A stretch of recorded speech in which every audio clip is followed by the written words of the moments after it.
నమస్తే. శ్రీ మాత్రే నమః. శ్రీ గురుభ్యో నమః.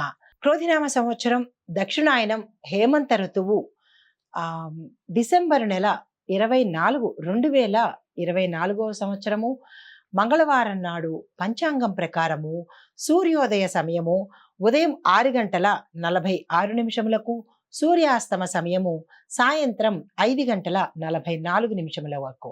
ఈ రోజు తిథి నవమి రాత్రి 7:51 వరకు. నక్షత్రం హస్త నక్షత్రం మధ్యాహ్నం 12:11 వరకు. అయితే వర్జం రాత్రి 9:18 నుండి రాత్రి 11:07 వరకు. దుర్ముహూర్త సమయము ఉదయం 8:58 నుండి 9:42 వరకు. తిరిగి రాత్రి 10:57 నుంచి రాత్రి 11:49 వరకు. రాహుకాలం మధ్యాహ్నం 3 గంటల నుండి సాయంత్రం 4:22 వరకు. యమగండ కాలము ఉదయం 9:31 నుంచి ఉదయం 10:53 వరకు. బ్రహ్మ ముహూర్త సమయము తెల్లవారుజామున 5:10 నుంచి తెల్లవారుజామున 5:58 వరకు. అమృత ఘడియలు లేవు. అభిజిత్ ముహూర్తం 11:53 నుంచి మధ్యాహ్నం 12:37 వరకు. ఇది ఈ రోజు యొక్క పంచాంగం. నమస్తే. 24 డిసెంబర్ 2024 మేషాది ద్వాదశ రాశుల వారికి దిన ఫలితాలు, పరిహారాలు, సూచనలు ఎలా ఉండబోతున్నాయి అనే పరిశీలనలో మేషరాశి వారికి కొన్ని కార్యక్రమాలు చకచకా జరుగుతాయి, కొన్ని కార్యక్రమాలు మందకొడిగా సాగే అవకాశం ఉంది. ఆలోచనలు స్థిరంగా ఉంటాయి. ఏ పని చేసినా ఏకాగ్రతతో చాకచక్యంగా నిర్వహిస్తారు. ఆస్తి వివాదాలు తీరిపోయి మీ వైపు అనుకూలంగా వస్తాయి. ఆదాయం చాలా చక్కగా ఉంటుంది. వృద్ధి అయ్యే అవకాశం ఉంది. ఉద్యోగ ప్రయత్నాలు సత్ఫలితాలను ఇస్తాయి. పుణ్యక్షేత్రాలు సందర్శన చేస్తారు. కష్టపడ్డా కానీ ఫలితము కొన్ని విషయాల్లో రాకపోవచ్చు. వ్యాపారస్తులు, వాణిజ్యవేత్తలకు చిరాకులు తొలగిపోయి ఒకంత మనశ్శాంతి కలిగే అవకాశం కనపడుతోంది. ఉద్యోగస్తులకు అదనపు పరిభారము, అదనపు ధనము కూడా కలిగే అవకాశం కనబడుతోంది. కళాకారులు, శాస్త్రవేత్తలకు ఇది పరీక్షా కాలం కాబట్టి మీ వైపుగా మీరు స్థిర చిత్తంతో పనిచేసినట్లయితే సక్సెస్ సాధించే అవకాశము. విద్యార్థులకు సామాన్యమైన స్థితి ఉంది కాబట్టి మీరు ఇతర వ్యాపకాలు, ఇతర ఆలోచనలు తగ్గించి మీ చదువు మీద, మీ కెరియర్ మీద కనుక మనసు పెట్టినట్టయితే సక్సెస్ సాధిస్తారు.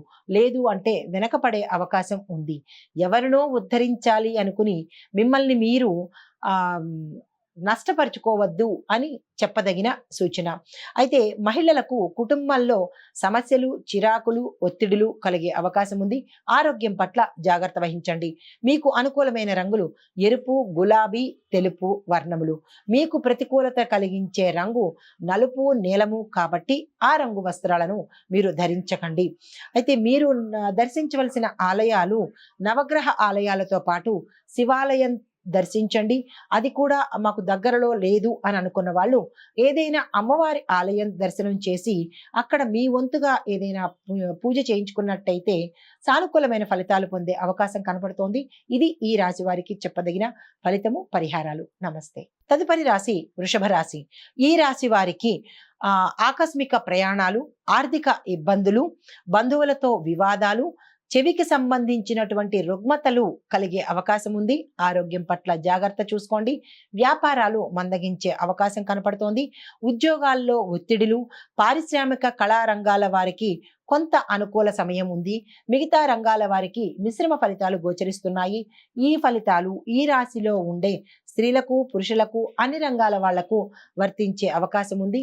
మీకు చెప్పదగిన ఫలితము, మీరు శివాలయాన్ని కానీ అమ్మవారి ఆలయాన్ని కానీ దర్శించి అమ్మవారికి కుంకుమ పూజ, శివుడికి అభిషేకం కనుక చేయించుకున్నట్టయితే సానుకూలమైన ఫలితాలు పొందే అవకాశం ఉంది.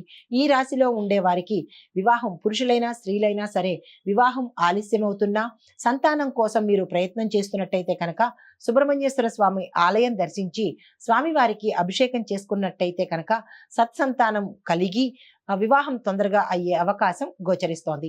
ఇది ఈ రాశి వారికి చెప్పదగిన ఫలితము, పరిహారాలు. నమస్తే. తదుపరి రాశి మిథున రాశి. ఈ రాశి వారికి వాహన విషయంలో అప్రమత్తంగా ఉండండి. తరువాత ఆస్తి వివాదాలు ఒక కొలిక్కి వస్తాయి.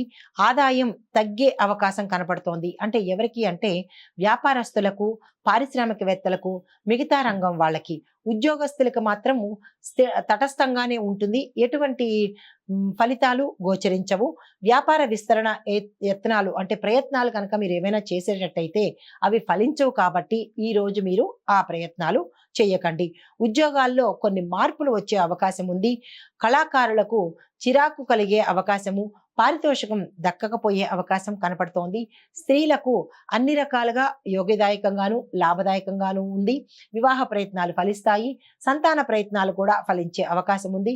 ఈ రోజు మీరు దర్శించవలసిన ఆలయము సుబ్రహ్మణ్యేశ్వర స్వామి ఆలయాన్ని దర్శించి స్వామివారి కనుక అభిషేకాలు చేసుకున్నట్టయితే కనుక చక్కని అవకాశాలు, శుభవార్తలు వినే అవకాశం కనపడుతోంది. ఇది ఈ రాశి వారికి చెప్పదగిన ఫలితాలు, పరిహారాలు. నమస్తే అండి. తదుపరి రాశి కర్కాటక రాశి. ఈ రాశి వారికి నూతన ఉత్సాహంతో కార్యక్రమాలు చేపడతారు. విలువైన వస్తువులను కొనుక్కునే అవకాశం ఉంది. అంటే భూమి, వాహనము, ఇల్లు. ఆస్తి తగాదాల నుంచి గతంలో ఉంటే కనుక బయటపడే అవకాశం కనపడుతోంది. కొత్త వ్యాపారాలు ప్రారంభిస్తారు. తద్వారా లాభాలు పొందే అవకాశం ఉంది. భాగస్వామి వ్యాపారం కూడా మీకు అనుకూలతను తెచ్చిపెడుతుంది.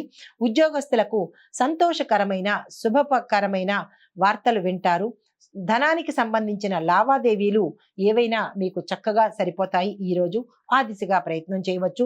రాజకీయ వర్గాల వారికి పదవీ యోగము, ప్రజల అధిష్టానం యొక్క మెప్పులు పొందే అవకాశం కనబడుతోంది. ఈ రాశిలో ఉండే స్త్రీలు ఆరోగ్యం పట్ల ఒకంత జాగ్రత్త వహించండి.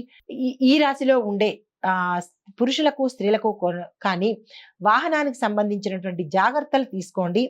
జాగ్రత్తలు తీసుకుని కనుక మీరు ప్రయాణం చేసినట్టయితే మంచిది. నిర్లక్ష్య ధోరణిలో కనుక మీరు వాహన ప్రయాణం చేస్తే కనుక ప్రమాదాలు గోచరిస్తున్నాయి. కాబట్టి జాగ్రత్త వహించండి. మీరు సందర్శించవలసిన ఆలయాలు, శివాలయం దర్శిస్తూ కాలభైరవ అష్టకాన్ని కనుక మీరు 8 సార్లు పఠించినా లేదా 8 సార్లు విన్నా కానీ తత్సమానమైన ఫలితాన్ని పొంది సానుకూలమైన ఫలితాలు, శుభవార్తలు వినే అవకాశం గోచరిస్తోంది. ఇది ఈ రాశి వారికి చెప్పదగిన ఫలితము, పరిహారాలు. నమస్తే.